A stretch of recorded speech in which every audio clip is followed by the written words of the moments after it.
Vinay sir is about to share a PPT of today's session. We'll be looking at the class exercise questions also.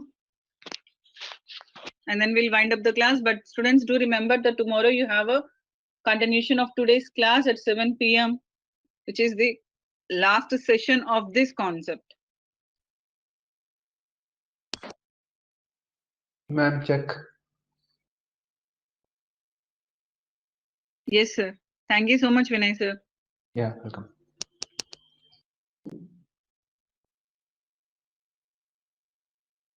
Dear students, you can see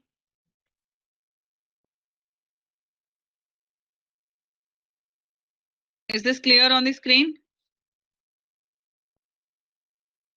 So these are the differences we have learned between acceleration due to gravity and universal gravitational constant.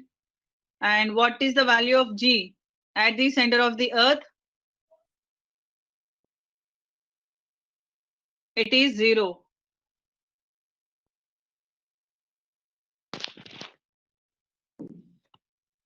Yes, ma'am.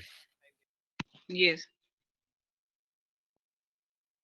And then mass and weight, we have also actually had a look at what is this mass and weight. Here are the properties in brief. These are the differences between mass and weight. And weight on moon is 1/6 weight on the earth. Just now we have seen that. And what is the variation in the weight of a body depending on the value of G? These are all the points telling you how weight will be differing with respect to G value. And here is a question: weight of a body is 120 Newton on the earth. If it is taken to the moon, its weight will be about C20 Newton. exactly. So weight on the earth is 120 Newton.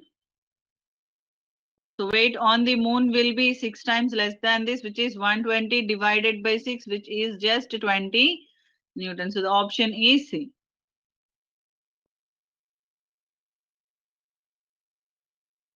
So freely falling body, you know, when an object is freely falling under the action of gravity, it's said to be a freely falling body, and a freely falling body will experience weightlessness. And here in the diagram, you can see this is a spring balance which will be measuring weight of an object. So when two stones are hung to the spring of the spring balance, you can see they are showing certain mark. But when they are left freely to fall, then the mark will be showing 0, concluding that when objects are freely falling, they experience weightlessness and will be showing absolutely 0 weight. Weightlessness of an astronaut in a satellite. A satellite will be revolving around the earth. Every time it seems to fall down to the earth, but its path will be parallel to the surface of the earth, and hence it never falls down to the earth. And it experiences weightlessness. The satellite itself and all the objects inside it also becomes weightless. So these are the other situations where weightlessness can be observed. Bodies are at null points in outer space. I told you what is meant by a null point. A point where neither gravitation of any of the planet is acting on a satellite or any other object, planetary object. A heavy stone falls faster than a light stone, slower than a light stone, with the same acceleration as light stone.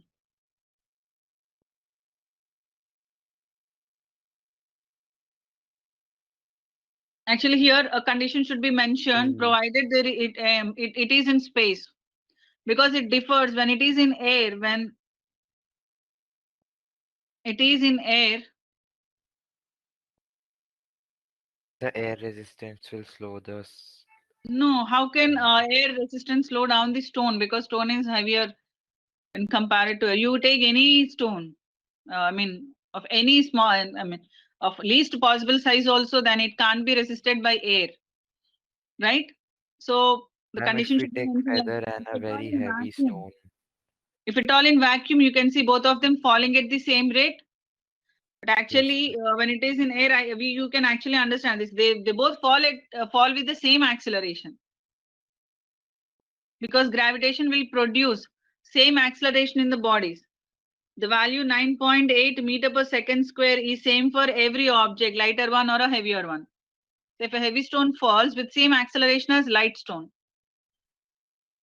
also faster than the light stone, as the condition is not mentioned, both can be answers. The acceleration due to gravity is 9.8 meter per second square near the surface of the earth.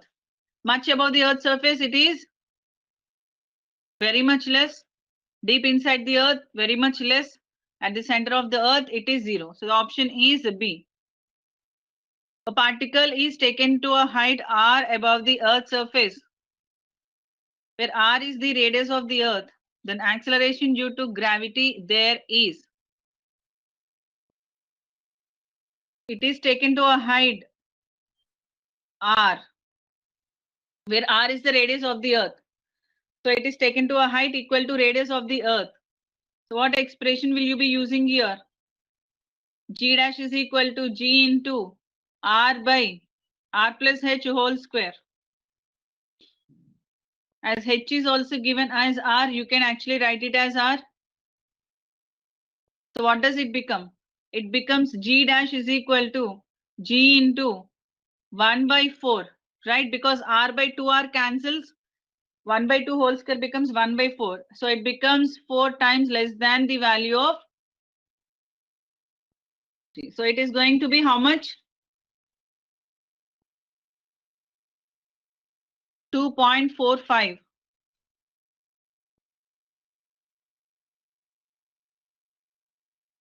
When a body is thrown up, the force of gravity is it in upward direction or is it in downward direction? Is it 0 or is in horizontal direction? A body is thrown up. Force of gravity is acting always in downward direction. Be it an object which is thrown up or be it an object which is falling down, be it an object stationary on the surface of the earth, gravitational force is always acting vertically downwards. Mass of an object is amount of matter present in the object. The weight of an object is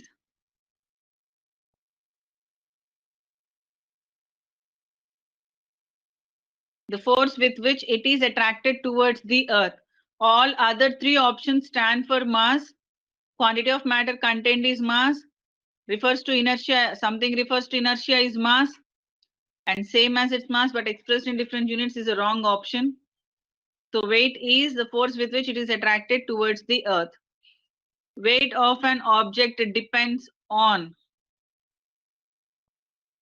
So from the expression W is equal to mg, you can see weight depends on mass of the object.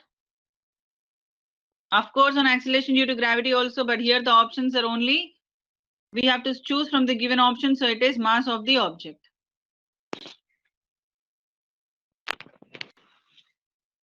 So hope you have understood today's class.